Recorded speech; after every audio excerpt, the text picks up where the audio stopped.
오늘 하나님의 말씀 제목이 여호와께서 그를 범사에 형통하게 하셨더라.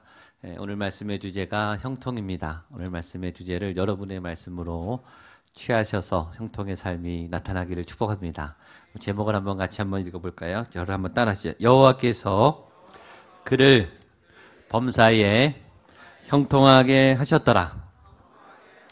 그래서 그 대신에 나를 이렇게 넣으시면 됩니다. 한 번 더 나를 넣어서 한번 하시죠. 여호와께서 나를 범사에 형통하게 하셨더라. 한 번 더. 여호와께서 나를 범사에 형통하게 하셨더라. 아멘. 이 말씀이 여러분의 말씀이 될 줄로 믿습니다. 이거 내 거다. 하나님 나에게 주셨습니다. 내가 형통하겠습니다. 이렇게 자신의 것으로 취하게 되기를 축복합니다. 2016년 초반에 저희는 요셉에 대한 얘기를 들으면서 형통에 대한 말씀을 지난주부터 시작했습니다.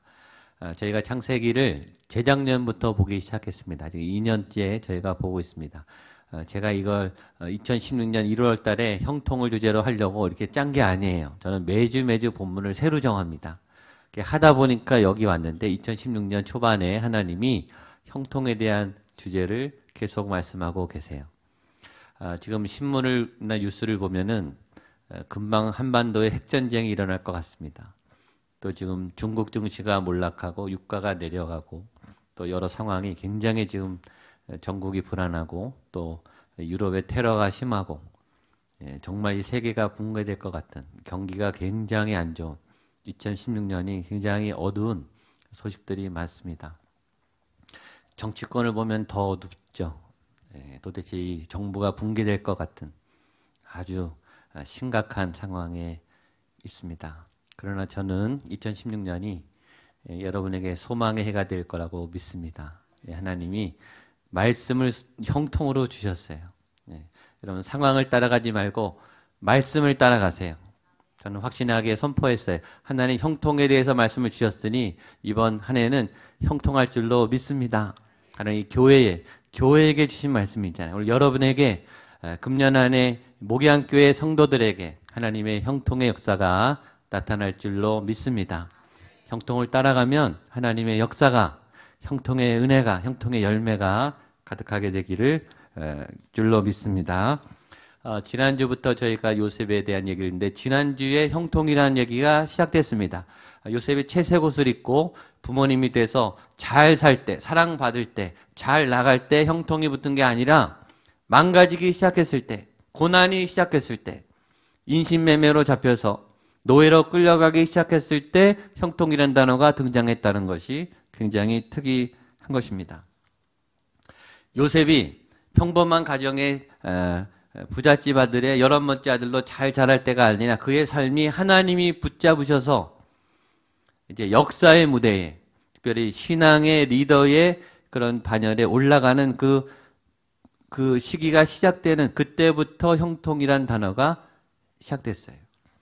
여러분 인기 연예인들이나 세상에 알려진 사람들도 무명의 시절이 있지 않습니까? 알려지지 않았을 때 기독교 이 역사나 이 성경도 보면 믿음이 없었던 무명의 알려지지 않았던 그런 영적 리더들의 그런 시기가 있죠. 그러다가 어느 날 데뷔를 해요. 역사 앞에 하나님의 영적인 그 무대 앞에 영적 리더로 데뷔를 하기 시작해요. 우리가 믿음이 없을 때가 있고 교회 나올 때가 있죠. 어떤 터닝 포인트, 믿음의 삶의 전환점이 있어요. 믿음이 있다가 믿음이 아주 새로워져서 거듭나서 믿음이 깊어지는 그래서 정말 열심히 하나님의 일을 하기 시작하는 어떤 터닝 포인트가 생기게 됩니다. 저는 2016년에 여러분이 그런 한 해가 되기를 축복합니다. 어떤 내 삶의 영적인 급격한 변화, 특별히 성숙의 변화, 뛰어넘는 변화. 지난 한 주간 제가 기도 제목 냈듯이 어떤 돌파구를 찾는, 점핑을 하는, 아주 깊어지는, 또 하나님께서 내 인생을 주도하시는 어떤 영적인 흐름의 새로운 전환점이 시작되기를 바라고 여러분이 오랫도록 기도했는데 막혀 있었던 것들, 오랫도록 간절히 기도했는데 아직 응답되지 않았던 것들, 사방이 막혀서 탈출구가 없었던 그런 문제들이 시원스럽게 풀려나가는 일이 있게 되기를 주님의 이름으로 축복합니다. 더 놀라운 것은 요셉에게 있어서 이 형통은 지금 시작했는데 죽을 때까지 계속 갔다는 거예요. 이게 중요해요. 어떤 분들은 형통하다가 또 무너집니다. 형통을 뺏겨요. 잃어버려요. 근데 요셉은 지금 시작한 형통이 계속 끝까지 가요. 죽을 때까지 갑니다. 이게 좋은 거예요. 그러니까 요셉이 하나님 앞에 계속 끌려다녔기 때문이에요. 자신의 인생을 살지 않고 하나님의 인생을 살았기 때문입니다. 요셉의 별명이 형통이에요. 요셉의 상징이 형통이에요. 형통의 대명사가 되는 인물. 저는 그 요셉에 대한 말씀을 우리에게 주셨듯이 우리도 그런 형통의 대명사가 되는 복의 통로가 되는 그런 믿음의 사람이 되기를 축복합니다. 그렇다면 형통은 뭘까요? 무엇이 형통일까요? 형통에 대한 사전적 정의를 먼저 보려고 합니다. 사전에 보니까 형통은 이렇게 되어 있습니다. 한번 같이 읽어보죠. 모든 일이 시작. 모든 일이 뜻대로 잘 되어감. 한두 가지는 모든 일이 만사가 뜻대로 다 된다는 거예요. 근데 여기에 하나 질문이 있죠. 뜻대로 모든 일이 뜻대로 된다는 것은 누구의 뜻대로 되느냐? 이게 질문이에요. 모든 일이 뜻대로 잘 된다고 한 그 평가와 그 뜻은 누구의 뜻이냐 이거죠. 이 기준이 뭘까요? 일반 세상 사람들은 기준이 세상이겠죠. 상식적인, 합리적인, 누구나 인정하는 범위 내에서의 어떤 뜻일지 모르겠어요. 그 주어가 세상일 수 있어요. 또는 세상은 변덕이 심하고 세상도 기준이 없죠. 시대마다 다르기 때문에 그래서 나일 수 있어요. 모든 일이 나의 뜻대로 잘 되어감. 이것이 흔히 말하는 형통이에요. 내가 기대하는, 내가 원하는 일들이 생각보다 더 잘 이루어지는 그 어떤 상태가 형통이죠. 제 아들의 친구의 아버지. 그러니까 제 아들 어렸을 때부터 함께 계속 모였던 친구들이 아버지들도 같이 친한 그 모임이 있습니다. 축구 때문에 아들 축구 때문에 모였는데 거기 같이 나왔다가 친해진 아버지들 모임이 있습니다. 그 모임에 싱어송라이터 김광진 그 작곡가가 있습니다. 혹시 아세요? 이분의 대표곡은 마법의 성이에요. 마법의 성. 노래방에서 아주 잘 불리는. 노래방에서 노래 부를 때 이분에게 로얄티가 계속 갑니다. 지금도 굉장히 많이 불리는 유명한 싱어송라이터이죠. 노래와 작곡을 굉장히 잘해서 하여튼 이 연예가 쪽에는 잘 알려진 그런 거물이세요. 지금도 잘 불려다니는. 그래서 아마 그쪽 수입도 굉장히 많으신데 그분의 주업은 그 싱어송라이터가 아니에요. 그분의 원래 본업은 펀드 매니저입니다. 근데 펀드 매니저가 보통 펀드 매니저가 아니라 그 앞에 슈퍼가 붙어요. 슈퍼 펀드 매니저. 그러니까 이 돈에 관한 굉장히 잘하시는, 그래서 펀드 매니저를 코칭하는. 그러니까 이 재정 관리나 재정 쪽이 얼마나 잘 되겠습니까? 거기다가 자녀는 또 얼마나 사랑하는지, 두 자녀가 있는데, 하여튼 아이들이 운동 경기할, 농구하거나 축구할 때마다 하여튼 휴가를 내서 무조건 옵니다. 와서 비디오 촬영을 해요, 부부가. 그걸 또 집에 가서 분석을 해요. 그래서 막 코치를. 그러니까 아이들도 운동도 잘하죠.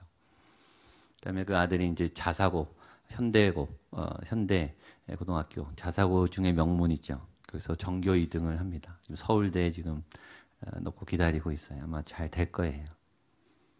그런 게 형통이죠. 세상적으로 보면 여러 면에서 참 부러운, 뭐를 해도 참 잘 되시는, 어떻게 저렇게 잘 될까? 그러나 성경에서 말하는 형통은 그게 아니에요. 성경적 형통의 정의를 저 나름대로 내리면 아까 거기서 한 단어가 붙습니다. 한번 같이 읽어보죠. 모든 일이 하나님의 뜻대로 잘, 한 번 더 시작. 모든 일이 하나님의 뜻대로 잘 되어감.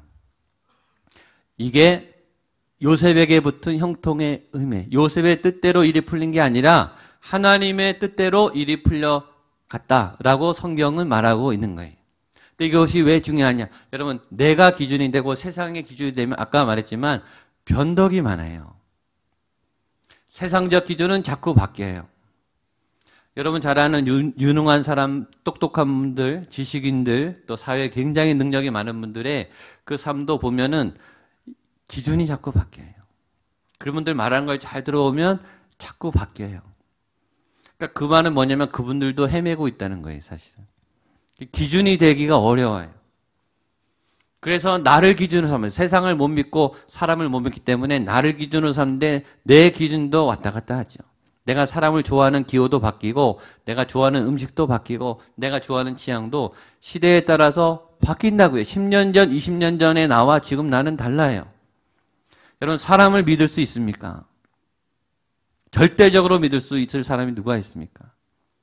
나는 믿을 수 있습니까? 못 믿거든요. 못 믿는데 기준을 나에다 맞춰놓고 생각해보세요. 내가 원하는 대로 된 형통이 정말 믿을 수 있는 형통인가? 그래서 우리는 형통한 다음에 불안한 거예요. 이 형통이 맞는 형통인가? 그 자리에 있으면서도 뺏길까봐 불안해요. 또 무슨 함정이 있을까봐 불안한 거죠. 그래서 기준이 필요해요. 기준이. 절대적인 기준, 변함이 없는 기준, 그것이 하나님이죠. 그분은 절대자시니까. 그분은 안 바뀌세요. 그분은 흔들림 없는 기준이기 때문에 그분의 형통이 진짜 형통인 거예요. 그래서 힘들지만 우리가 볼 때는 어렵지만 형통이라고 말하면 잘 가고 있는 거예요. 전 여러분이 하나님 안에서 형통하게 되기를 축복합니다. 하나님의 기준으로 꼭 형통하게 되기를 축복합니다. 목양교회가 2016년 하나님 안에서 어마어마한 형통을 이루게 될 것을 축복합니다. 이 하나님 안에서 형통이에요. 그러나 이 형통은 시기가 찾아왔어요. 질투가 와요. 형통이 너무 좋기 때문에 빼앗으려고 하는 자들이 찾아와요. 보디발의 아내가 요셉을 시험하기 시작했어요. 빼앗으려고. 유혹하기 시작했어요. 요셉은 단호하게 No, 안 하겠습니다. 못합니다. 거절했어요. 미혹이 올 때, 시험이 올 때, 환란이 올 때 우리는 No, 받지 마시고 거절하세요. 근데 거절한다고 물러가지 않고 요셉의 아내는 날마다 포기하지 않고 찾아왔어요. 그래서 요셉은 두 번째 방법을 했다고 했죠. 두 번째 방법은 뭐죠? 그 자리를 떠나는 거예요. 계속 미혹이 오는 자리를 떠남으로 요셉이 시험을 이겨냅니다. 그런데 오늘은 그 다음이죠. 그런데 결과가 어땠는가? 결과가 비참했어요. 요셉에게 굉장히 어려운 시험이 왔습니다. 13절 말씀 같이 읽겠습니다. 시작. 그 여인이 요셉이 그의 옷을 자기 손에 버려두고 도망하여 16절로 18절입니다. 시작. 그의 옷을 곁에 두고 자기 주인이 집으로 돌아오기를 기다려 이 말로 그에게 말하 이르되 당신이 우리에게 데려온 히브리 종이 나를 희롱하려고 내게로 들어왔으므로 내가 소리질러 불렀더니 그가 그의 옷을 내게 버려두고 밖으로 도망하여 나갔나이다. 여기서 우리도 한 번 더 생각해 봐야 될 것은 이 보디발의 아내, 미혹의 성격이에요. 유혹의 성격. 보디발의 아내가 본인이 필요하고 다급할 때는 간절하게, 애절하게, 절절하게 매일매일 찾아와서 간청을 했어요. 부탁을 했어요. 마치 사랑하는 것처럼. 마치 요셉이 전부인 것처럼. 요셉의 허락을 구하는 요청을 찾아왔어요. 근데 요셉이 냉혹하게 거절하니까 얼굴이 바뀌었어요. 무서운 고발자로, 무서운 적대자로 돌변했습니다. 이것을 볼 때 여인은 요셉을 사랑한 게 아니죠. 요셉을 이용하려 한 거죠.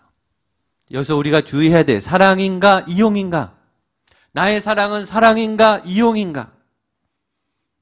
잘 보셔야 돼. 사랑은 말했지만 상대를 위한 것이 먼저예요. 상대를 배려하는 것이 먼저인데 그 상대가 나를 위한 것인가? 그건 이용이죠. 아내가 나를 위해, 자녀들이 나를 위해 있어야 하는가? 그건 사랑이 아니라 이용이에요. 어떨 때 정체가 드러나는가? 거절돼 볼 때 정체가 드러나요. 이 여인은 거절되자마자 얼굴을 바꿔요. 냉정해집니다. 차디찬 그런 성격으로 변하게 됩니다. 진짜 사랑이란 거절돼도 사랑하는 거죠. 내 뜻대로 안 돼도 사랑하는 거죠. 내 마음에 안 들어도 계속 존중해 주는 거예요. 우리가 자녀를 용서하듯이 말이죠. 자녀가 계속 우리 속을 뒤집어 놓고 말을 안 들어도 우리는 포기하지 않고 계속 용서하고 수용하고 받아들이고 참아요. 진짜 사랑하니까. 사랑은 그런 거예요. 거절돼 보면 알아요. 진짜인지 이 여인은 어떻게 합니까? 거절되자마자 요셉을 버려요. 요셉이 잡혀가던 죽던 상관하지 않아요. 사랑이 아니죠. 굉장히 무서운 잘못된 사랑이죠. 그래서 죄의 기준은 항상 나에게 있습니다. 죄인은 사랑도 이기적으로 하는 거예요. 내 마음에 드는가? 내 요구를 허락하는가?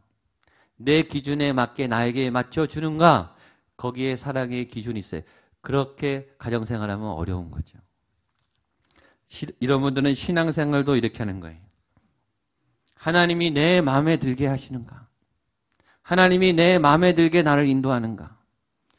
교회가 내 마음에 들게 가고 있는가? 마음에 들면 헌신해요. 마음에 안 들면 등을 돌려요. 그것이 죄인이 사랑하는, 죄인이 신앙생활하는 큰 특징입니다. 여인은 요셉을 사랑한 게 아니라고 하는 것이 드러났어요.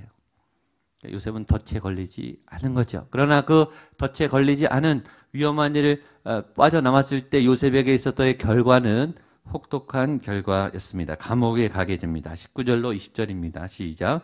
그의 주인이 자기 아내가 자기에게 이르기를 당신의 종이 행하였다는 말을 듣고 심히 노한지라. 이에 요셉이 주인이 그를 잡아오게 가더니 그 옥은 왕의 죄수를 가두는 곳이었더라. 요셉이 옥에 갇혔으나. 이 부분은 모든 그리스도인들이, 아니 모든 세계에 태어난 사람들이 고난 앞에 던지는 질문입니다. 하나님 왜? 나를 사랑하신다는 하나님은 왜? 왜 이런 이유 없는, 말도 안 되는 불의한 거죠. 고난을 사랑하는 당신의 자녀에게 만나게 하시는가라는 굉장히 중요한 철학적인, 신학적인, 영적인, 존재적인 질문이에요. 요셉이 뭘 잘못했습니까 도대체? 채색 옷 입고 자랑한 게 그렇게 잘못한 겁니까? 형들 앞에 형들에 배려하지 않고 철없이 말했던 그 말이 이럴 정도로 심각한 죄였냐 이거죠. 요셉이요 17살에 납치가 된 겁니다. 지금으로 말하면은 하여튼 형들에게 팔려 나갔지만 미디안 상인에게 팔렸죠. 인신매매 당한 거예요. 17살의 아들, 딸이 인신매매 당해서 어느 외국에 끌려가서 노예로 노예 생활을 하는 거예요. 지난주 말했죠. 휴가가 없어요. 쉬는 시간이 없어요. 부르는 대로 무조건 해야 돼요. 일에 대한 선택권도 없어요. 시키는 거 무조건 해야 돼요. 안 하면 두드려 맞아요. 밥 굶습니다. 그게 노예예요. 근데 그 노예 생활을 요셉이 대견하게 잘 이겨냈습니다. 얼마나 대견합니까? 인정을 받고 자리를 잡았어요. 거기다가 구약의 그 많은 영적 리더들이 무너졌던 성적 미혹도 이겨냈어요. 그건 아무나 할 수 있는 게 아니에요. 대부분 다 넘어갔어요. 요셉은 이겼어요. 그러면 상을 받아야죠. 당연한 건 그게 하나님의 정의죠. 이렇게 바닥에서 불리한 조건에서도 영적인 승리를 일으켰다면 상의 상을 받는 게 맞아요. 그 마지막 미혹까지 넘어갔다면 요셉은 하나님 앞에 칭찬을 받아야 되는데 그의 형벌은 너무 혹독한 것이었습니다. 여러분 외국 땅에 버려진 청소년 10대가 보디발의 집에서 처음에 보디발이 잘해줬을 때 보디발의 관계를 생각해 보세요. 요셉에게 있어서 보디발은 정말 아버지 같은 존재 아니겠습니까? 그 외롭고 낯설고 서러운 땅에 보디발이 자기를 보호해줬고 인정해줬고 먹을 것을 주고 직장을 준 거예요. 사이는 얼마나 좋았습니까? 정말 좋은 피난처였을 거예요. 그런 관계가 지금 무너진 거예요. 보디발의 입장을 보겠습니다. 여러분이 보디발이라면 요셉을 가만히 뒀겠냐고요. 노예 아이를 잘 입혀서 먹이고 모든 걸 다 맡겨줬어요. 그만큼 사랑해줬어요. 그런데 절대 해서는 안 될 아내를 범했어요. 가만히 있겠냐고요. 성경에 나왔죠. 심히 노하였다 이렇게 나왔습니다. 주인이 노예한테 심히 노하면 어떻게 될까요? 여러분 보디발이 그냥 요셉을 감옥에 그냥 가게 뒀겠습니까? 아마 죽도록 팼을 겁니다. 분노가 풀릴 때까지 인정사정 없이 때렸을 거예요. 상상이 가죠. 노예는 그때 물건이 주인이 죽여도 그때 괜찮은 거예요. 죽여도 괜찮은 상황이에요. 죽기 직전까지 아마 머리고 뭐 뼈고 하여튼 박살이 났을 거예요. 그리고 차디찬 감옥에 던져졌죠. 정과자가 됐습니다. 정과자. 그러니까 요셉이 머리가 지금 복잡하지 않겠냐고요. 일단 몸은 만신창이가 돼 죽도록 얻어맞았습니다. 두 번째는 일단 심리적 쇼크죠. 일단 그 무서운 여인을 만난 거. 그렇죠? 버림받은 거. 근데 주인이 자기를 오해해서 자기를 내동댕이 친 거. 아버지같이 의지했었던 그 사람의 끈이 완전히 끊어진 거예요. 더 무서운 일이 뭐냐면 지금 자기 생명을 보장받을 수 없다는 거예요. 그 감옥 바닥에서 내일이고 모레고 언제 죽을지 모르는 거예요. 그게 더 무서운 거죠. 일단 감옥은 왔는데 자기는 어떻게 될지 아직 모르는 거예요. 이렇게 바닥도 밑바닥일 수가 없어요. 더 심한 고민은 이거겠죠. 하나님, 도대체 왜 이러십니까? 하나님 도대체 나에 대해 왜 이러세요? 나는 하나님 앞에 잘했는데 하나님 왜 이렇게 꼬입니까? 도대체 하나님의 공의는 어디 계시고 하나님의 사랑은 도대체 어디 있습니까? 하나님이 계신데 내 삶은 요셉의 인생의 가장 밑바닥이에요. 가장 밑바닥. 몸이고 마음이고 이 영적 상태고요. 가장 밑바닥까지 내려갔습니다. 요셉의 삶의 가장 처참한 순간을 하나님 앞에 바로 섰을 때 당한 거예요. 근데 이 기간이 요셉에게 가장 처참했으면서 요셉이 가장 영적으로 그릇이 커지는 기간이었다라는 거죠. 하나님의 광야 훈련은 혹독해요. 혹독해요. 일반 학교 공부랑 비교가 안 돼요. 인생의 가장 매서운 몸적인 고통과 심리적인 고통과 영적인 고통이 한꺼번에 와요. 거기서 다시 빚어지는 거예요. 리셋이 되는 거죠. 완전히. 근데 하나님은 그 삶을 뭐라 그러냐면 형통이라고 말하는 거예요. 이 말이 어디서 나왔습니까? 감옥 밑바닥에 있을 때 나왔어요. 21절로 23절입니다. 시작. 여호와께서 요셉과 함께 하시고 그에게 인자를 더하사 간수장에게 은혜를 받게 하시매 간수장이 옥중 죄수를 다 요셉의 손에 맡김으로 그 재반 사물을 간수장은 그의 손에 맡긴 것을 무엇에든지 살펴보지 아니하였으니 이는 여호와께서 요셉과 함께 하심이라. 여호와께서 그를 범사에 형통하게 하셨더라. 어디에 있을 때요? 감옥에 있을 때요. 이게 하나님의 형통이에요. 성경은 먼저 뭘 말하냐면 거기서 끝이 아니었더라 이거예요. 거기서 요셉의 인생이 비참하게 끝나지 아니었더라. 거기서 끝나지 않았더라. 우리 옆에 분에게 거기서 끝이 아닙니다. 예. 아직 끝나지 않았습니다. 예. 이제 올라갈 일만 남은 거예요. 더 내려갈 데가 없어요. 죽기 직전 노예도 아닌 죄수의 밑바닥까지 왔어요. 더 내려갈 데 없습니다. 근데 하나님은 거기서 요셉과 함께 하셨고 거기서 하나님의 이 바람이 불기 시작했어요. 아주 재밌는 말이 있습니다. 여기 보면 21절 그에게 인자를 줘서 간수장에게 은혜를 받게 하시매 이렇게 돼 있어요. 요셉이 지금 하나님과 함께하는 형통의 사람이 되니까 그 옆에 간수장이 복을 받기 시작했어요. 그래서 보디발은 어디 갔을까요? 여러분 보디발은요 아쉽지만 끝났어요. 요셉을 버렸거든요. 보디발 얘기 다시 나오는 거 보셨습니까? 보디발은 끝난 거예요. 하나님의 사람을 버리면 그 사람도 끝나는 거예요. 그 복이 누구한테 갔어요?